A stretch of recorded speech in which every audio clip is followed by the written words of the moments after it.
ابراہیم سے محبت کے خالی پیلی کے دعوے مقبول نہیں ہیں.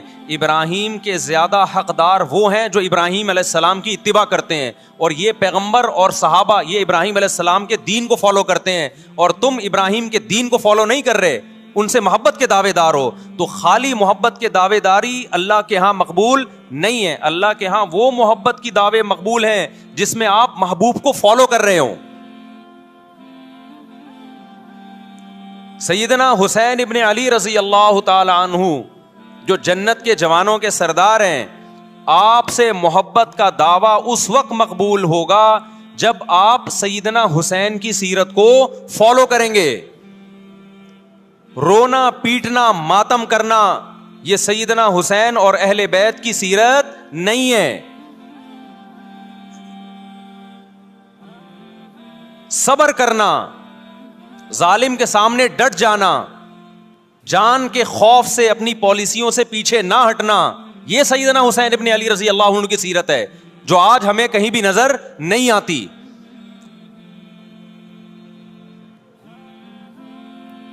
تو ہم نے بھائی دیکھنا ہے صحابہ کا طرز عمل کیا تھا. آپ بتاؤ صحابہ کو سیدنا حسین سے محبت تھی یا نہیں تھی؟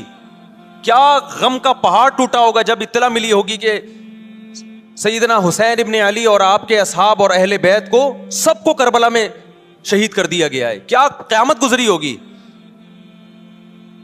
کوفہ سے ایک شخص آیا نا, عبداللہ بن عمر سے پوچھنے لگا جو مارنے پر دم کا مسئلہ. انہوں نے فرمایا تم نے پیغمبر کے نواسے کو قتل کر دیا اور مسئلہ یہ پوچھ رہے ہو کہ جو مارنے پر دم آئے گا کہ نہیں آئے گا. ایک طرف تم نے پیغمبر کے نواسے کو قتل کر دیا کربلا میں, اور اب ہم سے آ کے مسئلہ پوچھتے ہو جو مارنا جائز ہے یا نہیں ہے. صحابہ کے ہاں یہ غم کم غم نہیں تھا. دیکھو حضرت معاویہ رضی اللہ تعالی عنہ کے ہاتھ پہ بھی حضرت حسین نے بیعت نہیں کی, لیکن بغاوت بھی نہیں کی. کیوں؟ بغاوت سے فتنے کا اندیشہ تھا.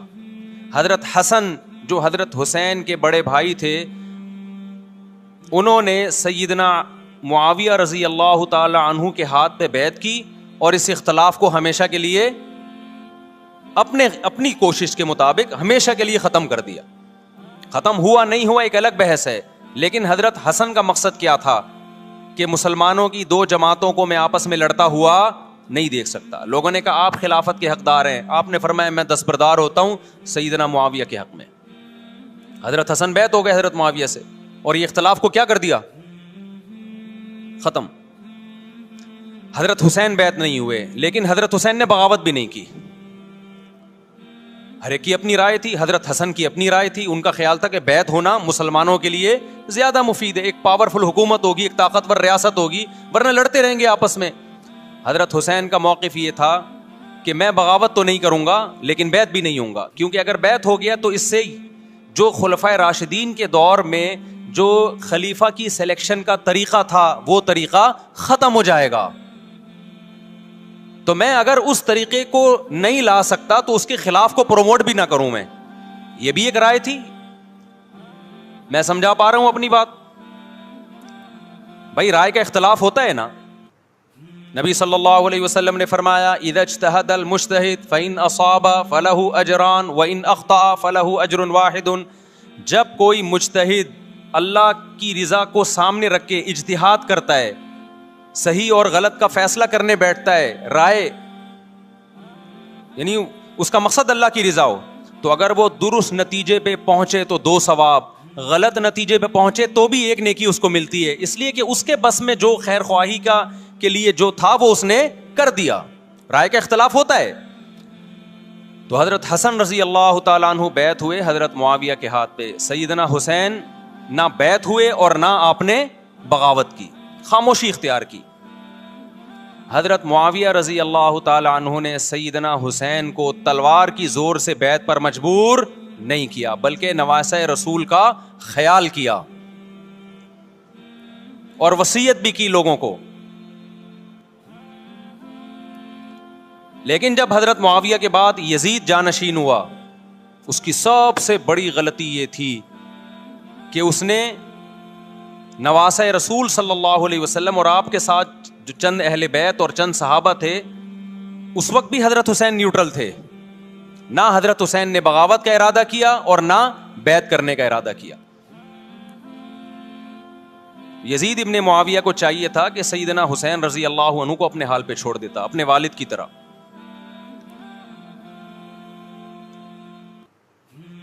حضرت حسین رضی اللہ تعالیٰ عنہ کو جب کوفہ سے خطوط آئے, یہ میں وضاحت اس لیے کر رہا ہوں کہ حضرت حسین بغاوت کے لیے نہیں نکلے تھے, اس مسلمان حاکم کے خلاف بغاوت کے لیے نہیں نکلے تھے, کیونکہ رسول اللہ صلی اللہ علیہ وسلم کی بہت ساری صحیح حدیث ہے اس بارے میں کہ جو باغی ہے, جو ریاست کے خلاف بغاوت کرتا ہے, اس کو نبی صلی اللہ علیہ وسلم نے اس عمل کو پسند نہیں کیا.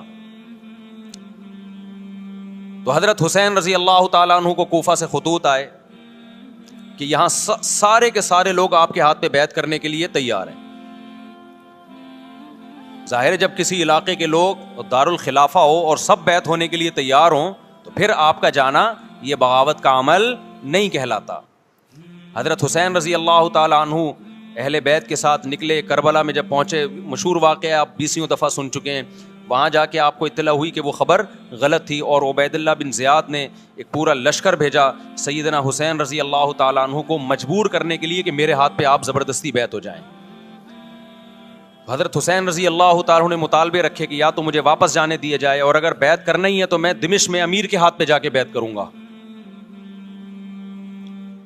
بہت معقول مطالبے تھے یہ. میرا مقصد ابھی کربلا کا واقعہ بیان کرنا نہیں ہے, اس پہ بہت کچھ کہا جا چکا ہے, خود میرا بھی بیان اس پہ تفصیل سے ہو چکا ہے. اس کے بعد بھی سیدنا حسین رضی اللہ تعالیٰ عنہ کو مجبور کرنا کہ عبید اللہ بن زیاد جو بدبخت انسان, جو قاتل تھا اہل بیت کا, اسی کے ہاتھ پہ لازمی بیعت ہوں, جبکہ وہ امیر بھی نہیں ہے, وہ گورنر ہے ایک علاقے کا. تو نواسہ رسول کا خیال نہ کرنا یہ بدترین ظلم تھا جو اس وقت حکومت سے ہوا ہے. حضرت حسین رضی اللہ تعالیٰ عنہ, دیکھو نبی صلی اللہ, آج ہم دیکھتے ہیں کہ جو بڑا آدمی ہوتا ہے نا اس کی قربانیاں ہوتی ہیں, اس کی بڑی بڑی قربانیاں ہوتی ہیں. چھوٹے اپنے بڑوں کی قربانیوں کو کیش کراتے ہیں. آپ نے دیکھا ہوگا فلاں نے بڑی قربانیاں دی اور بچے موج کر رہے ہیں, دیکھا نا آپ نے. لیکن اللہ تعالیٰ نے رسول اللہ صلی اللہ علیہ وسلم کے نسب کو اس سے محفوظ کیا. ہمارے نبی کے 2 بیٹے حسن حسین, آپ کی نسل حضرت فاطمہ سے چلی ہے, دونوں شہید ہوئے ہیں.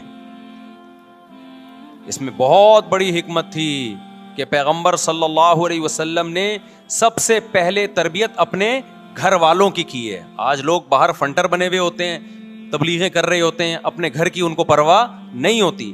نبی صلی اللہ علیہ وسلم نے سب سے پہلے جو تربیت کی ہے, کس کی ہے؟ حضرت حسن اور حسین کی ہے. تو جب کربلا میں آپ کو چاروں طرف سے گھیر لیا گیا اور آپ کو مجبور کیا گیا کہ آپ نے ابن زیاد کے ہاتھ پہ بیعت کرنا ہے, تو آپ نے اس ذلت کو گلے لگانے سے انکار کر دیا. آپ کو 100% یقین تھا کہ اتنے بڑے لشکر کے سامنے میں ٹھہر نہیں سکتا, اسباب کی دنیا میں فتح کی امید نہیں ہے. لیکن حضرت حسین رضی اللہ تعالی عنہ نے لڑنے کا فیصلہ کر کے اور شہادت کو قبول کرنے کا فیصلہ کر کے ابن زیاد اور اس زمانے کے حکمران جو اس قتل پہ راضی تھے, قیامت تک کے لیے ان پہ لعنت کے سلسلے کا دروازہ کھول دیا. بعض دفعہ اللہ بھی یہ چاہتے ہیں کہ بدبختوں کو ڈھیل ملے تاکہ ان کا جرم سنستدرجہم من حیث لا یعلمون. قرآن کہتے ہیں نا ہم ان کو ڈھیل دیں گے, ان کو برائی میں ہم آگے بڑھنے دیں گے, ایسے بڑھنے دیں گے کہ ان کو خود بھی پتہ نہیں چلے گا, تاکہ قیامت کے دن ان کا عذاب ان کو کئی گنا بڑھا کر دیا جائے. اب میرے بھائی ہمارے لیے کیا سبق ملتا ہے؟ جب یہ واقعہ ہوا عالم اسلام میں کوہرام مچ گیا, لیکن کیا اس واقعے کے بعد اہل بیت کی جو مقدس اور پاکیزہ عورتیں تھیں, کیا انہوں نے نوحہ کیا یا صبر کیا؟ آپ کا ضمیر کیا کہتا ہے, انہوں نے نوحے پڑے ہوں گے یا صبر کیا ہوگا؟ بولو بھائی. صبر کیا. عبداللہ بن عمر رضی اللہ تعالیٰ عنہ جو کوفہ والوں کو ملامت کیا کرتے تھے کہ تم جو مارنے کے مسئلے ہم سے پوچھتے ہو, تم نے حسین کا قتل کر دیا, تو یہ حضرت ابن عمر نے اسی لیے کہا نا کہ آپ کو اس کا غم ہوا تھا. تو ابن عمر کا عمل کیا تھا؟ کیا انہوں نے ماتم کیا؟ کیا انہوں نے چھروں سے اپنے آپ کو مارا؟ حضرت حسین کا قتل بھی ظالمانہ اور اس سے پہلے سیدنا عثمان کا قتل بھی ظالمانہ. اگر نوحہ یا ماتم جائز ہے تو حضرت عثمان کی شہادت کے دن بھی جائز ہے, حضرت حسین کی شہادت کے دن بھی جائز ہے. اور اگر ناجائز ہے تو جیسے عثمان کی شہادت کے دن ناجائز, حسین کی شہادت کے دن بھی ناجائز ہے. سمجھ میں آ رہی ہے بات کہ نہیں آ رہی ہے؟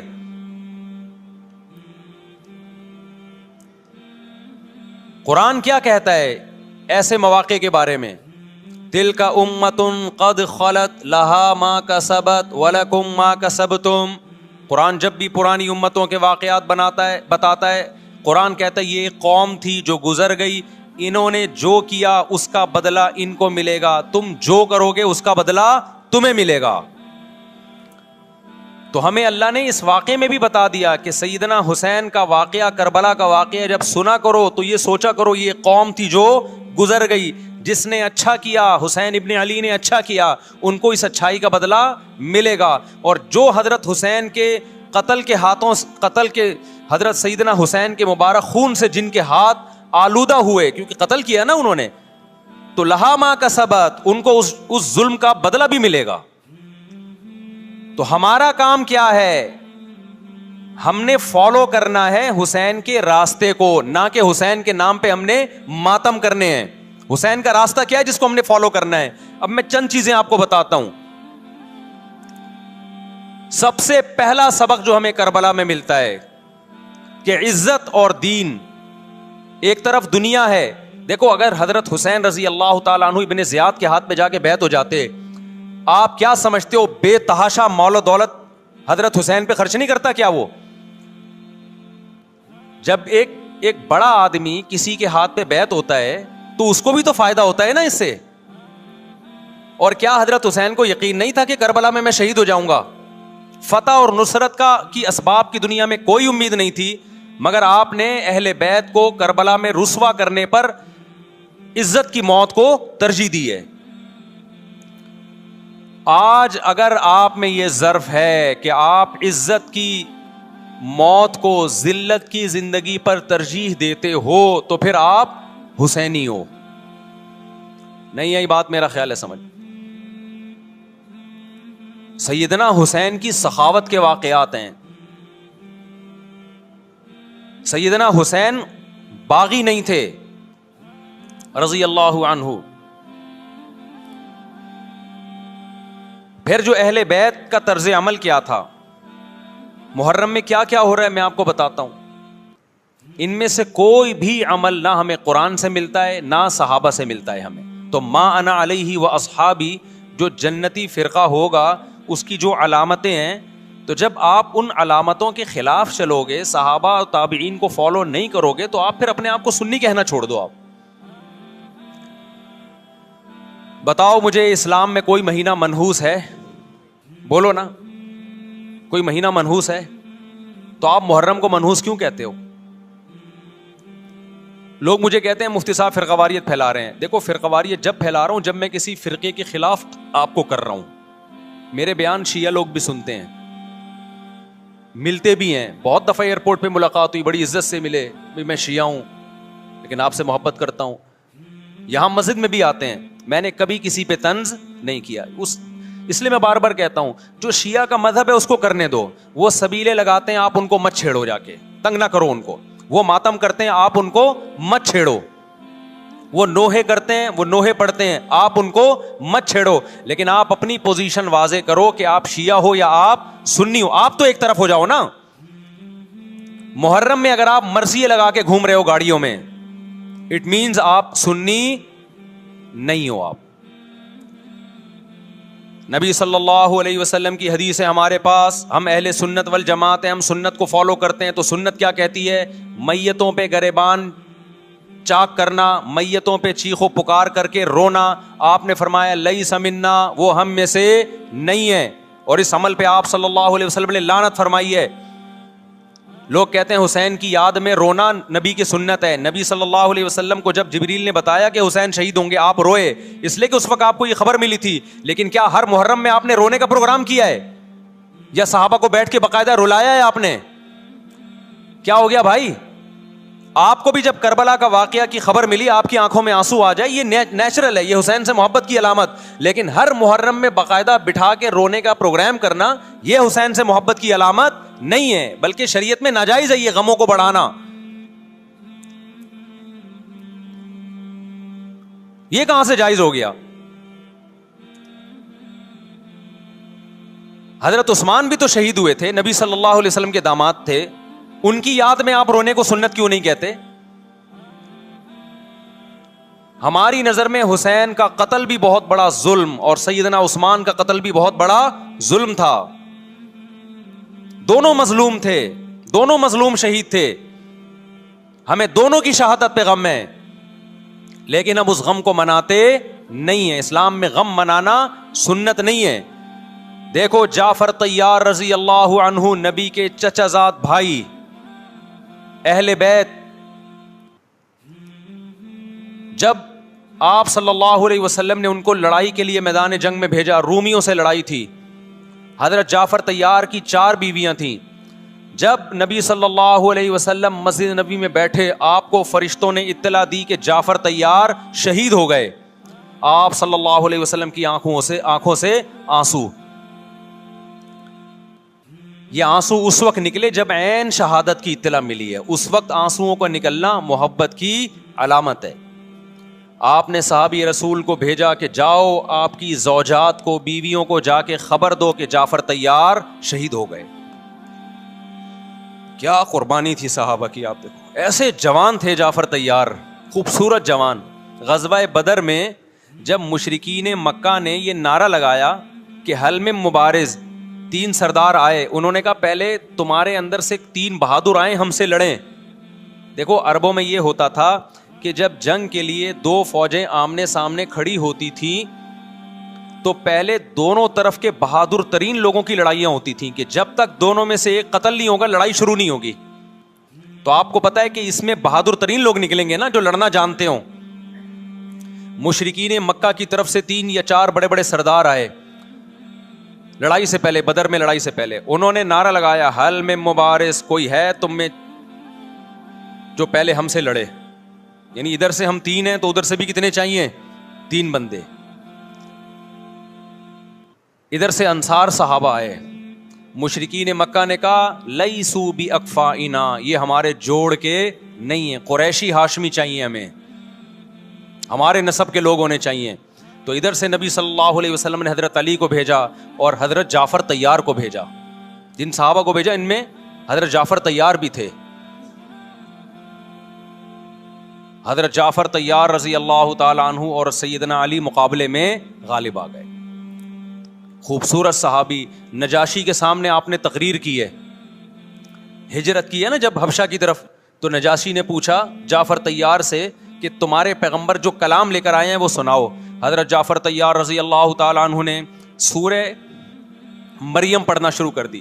کاف ہا یا عین صاد ذکر رحمت ربک عبدہ زکریا اذ نادى ربه نداء خفيا قال رب اني وهن العظم مني واشتعل الراس شيبا ولم اكن بدعائك رب شقيا واني خفت الموالي من ورائي وكانت امراتي عاقرا فهب لي من لدنك وليا.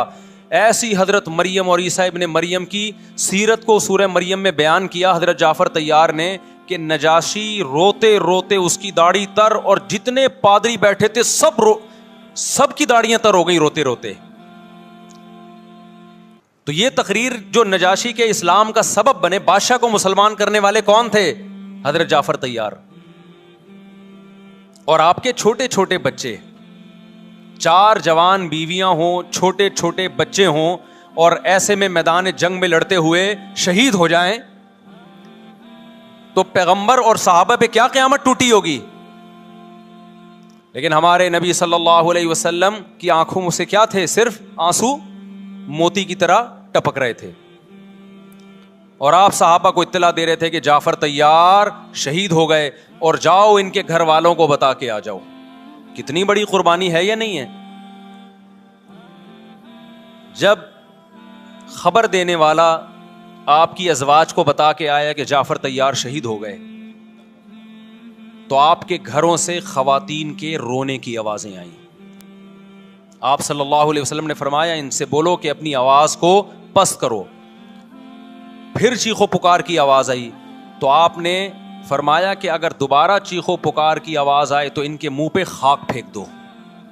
وہ شہید کی بیوہ تھیں, اور شہید بھی کتنے مقدس, ان کو بھی نبی صلی اللہ علیہ وسلم نے نوحہ کرنے کی اجازت نہیں دی. اس دن جس دن غم پہنچا ہے اس دن بھی چیخ و پکار کی اجازت نہیں دی ہے. تو آپ بتاؤ اگلے سال اس تاریخ کو چیخ و پکار کی کیسے اجازت مل جاتی؟ نہیں آئی میرا خیال ہے بات سمجھ میں. جب غم پہنچا ہے اس وقت چیخنے چلانے کی اجازت نہیں ہے. چھوٹے چھوٹے یتیم بچے, حضرت جعفر طیار کے چھوٹے چھوٹے یتیم بچے, کتنا غم ہوتا ہے جب چھوٹے چھوٹے بچے ان کا باپ دنیا سے چلا جائے, کتنا ترس آتا ہے ان کے اوپر. تو ہمارے نبی کو بھی ان یتیم بچوں پہ بھی ترس آیا, ان بیواؤں پہ بھی ترس آیا, لیکن نہ نبی صلی اللہ علیہ وسلم چیخو پکار کر کے خود روئے اور نہ آپ نے ان کی ازواج کو رونے کی اجازت دی ہے. سمجھ میں نہیں آ رہی میرا خیال ہے بات. میرا مقصد شیعوں پہ طنز کرنا نہیں ہے, ان کا جو مذہب ہے ان کو اس پہ چلنے دو. میرا مقصد ہے آپ اپنی پوزیشن واضح کرو کہ آپ ادھر ہو یا ادھر ہو. کسی کو تنگ مت کرو, نہ کسی پہ فتوے لگاؤ کفر اسلام کے, نہ کسی کو جہنمی قرار دو. اپنی پوزیشن آپ فیصلہ کرو کہ آپ اگر ادھر جانا ہے تو پورے ادھر چلے جاؤ. پھر یہ آدھا تیتر آدھا بٹیر والا معاملہ مت کرو. وہ ان کا مذہب ہے بھائی, ان کے علماء ان کو بتاتے ہیں کہ محرم میں کالے کپڑے پہننے ہیں, محرم میں ماتم کرنا ہے, محرم میں کو منحوس سمجھنا ہے, اس میں شادی بیاہ نہیں کرنا. ان کے علماء ان کو بتاتے ہیں, ان کو چلنے دو اس پر. دنیا میں بہت سے فرقے ہیں, بہت سے مذہب ہیں, ہم کسی کو نہ ختم کر سکتے ہیں نہ کسی کے خلاف نفرت پیدا کر سکتے ہیں. اس سے کوئی چیز حاصل نہیں ہوگی. کسی سے نفرت کرنے کی ضرورت نہیں, کسی پہ فتوے لگانے کی ضرورت نہیں, لیکن آپ کو اپنی پوزیشن واضح کرنی پڑے گی کہ میں کہاں کھڑا ہوا ہوں. اگر آپ سنی ہو تو پھر اہل سنت والجماعت صحابہ تابعین کو فالو کرتے ہیں, حدیث کو فالو کرتے ہیں, اور حدیث میں ہمیں ماتم کرنا, نوحہ کرنا, گریبان چاک کرنا اس کی پرمیشن نہیں ہے, بلکہ اس سے روکا گیا ہے, اس عمل کو حرام اور ناجائز قرار دیا گیا ہے. بات آ رہی ہے سمجھ میں؟ باقی جو شیعہ حضرات کرتے ہیں, ہمارے دوست ہیں شیعہ, میں مذاق میں نہیں کہہ رہا, ملتے ہیں ہم سے, میں کبھی ان سے مذہب کے ٹاپک پہ بات نہیں کرتا, نہ ان کو کبھی چھیڑتا ہوں کہ آپ یہ کیوں کر رہے ہو, یہ کیوں نہیں کر رہے. بھائی اس کا مذہب ہے, وہ اس کا فرقہ ہے, جو کرنے دو اس کو, ہم نہیں کرتے, کیونکہ ہم اہل سنت والجماعت میں. سمجھ میں آ رہی بات کہ نہیں آ رہی؟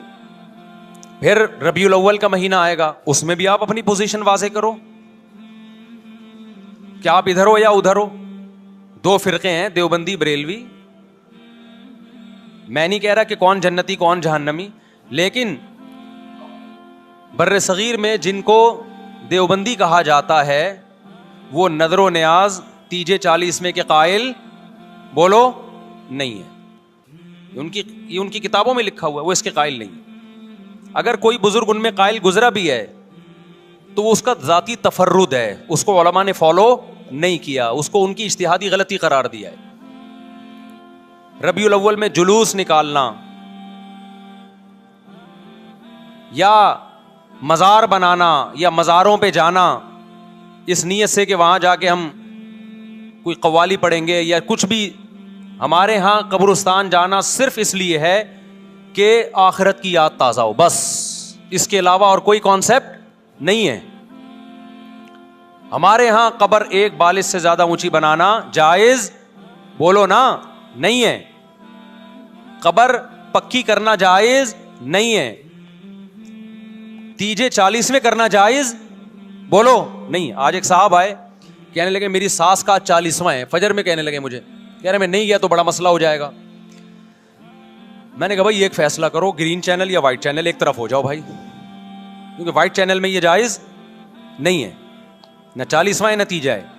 اب لوگ مذاق اڑاتے ہیں, مر گیا مردود نہ فاتحہ نہ درود. بھائی کچھ بھی کہتے رہو تو پھر پورے ادھر کو ہو جاؤ, یا تو پورے وائٹ ہو جاؤ یا پورے کیا ہو جاؤ, پورے گرین ہو جاؤ. پھر تیجا بھی کرو, 40واں بھی کرو, برسی بھی کرو, اور پھر اس کے بعد جھنڈے بھی لگاؤ ہرے رنگ کے. میں نہیں کہہ رہا دیوبندی صحیح ہے یا بریلوی صحیح ہے, دیکھو میں یہ بحث نہیں کر رہا, میری بات کو غلط نہ لے کے جانا. میں کہہ رہا ہوں آپ اپنی پوزیشن واضح کرو, صحیح غلط تو اگلا مرحلہ ہے. آپ کیا ہو, آپ کو تو یہی نہیں پتا چل رہا. آپ